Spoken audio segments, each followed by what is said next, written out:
তাকে কি বিচার করে জানা যায়? তার দাস হয়ে, তার শরণাগত হয়ে তাকে ডাকো। বিদ্যাসাগরের প্রতি বললেন, আচ্ছা তোমার কি ভাব? বিদ্যাসাগর মৃদু মৃদু হাসিতেছেন, বলিতেছেন, আচ্ছা সে কথা আপনাকে একলা একলা একদিন বলবো। শ্রীরামকৃষ্ণ বললেন, তাকে পাণ্ডিত্য দ্বারা বিচার করে জানা যায় না।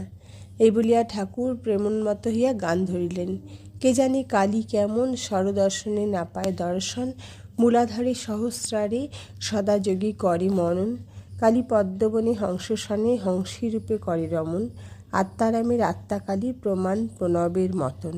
তিনি ঘটে ঘটে বিরাজ করেন, ইচ্ছাময়ীর ইচ্ছা যেমন, মায়ের উদরে ব্রহ্মাণ্ড ভাণ্ড প্রকাণ্ড তা জানো কেমন, মহাকাল জেনেছেন কালীর মর্ম, অন্য কে বা জানে তেমন, প্রসাদভাবে লোকে হাসে সন্তরণে সিন্ধু তরণ, আমার মন বুঝেছে প্রাণ বুঝে না, ধরবে শশী হয়ে বামন।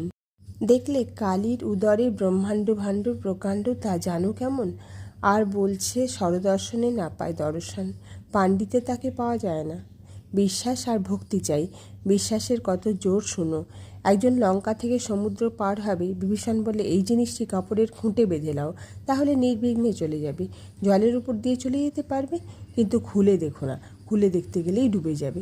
সে লোকটা সমুদ্রের উপর দিয়ে বেশ চলে যাচ্ছিল, বিশ্বাসের এমন জোর। খানিক পথ গিয়েছে, বিভীষণ কী এমন জিনিস বেঁধে দিলেন যে জলের উপর দিয়ে চলে যেতে পারছি, এই বলে কাপড়ের খুঁটটি খুলে দেখে যে শুধু রাম নাম লেখা একটি পাতা রয়েছে। তখন সে ভাবলে, এই জিনিস, ভাবাও যা অমনি ডুবে যাওয়া। কথায় বলে, হনুমানের রাম নামে এত বিশ্বাস যে বিশ্বাসের গুণে সাগর লঙ্ঘন করলে, কিন্তু স্বয়ং রামের সাগর বাঁধতে হলো।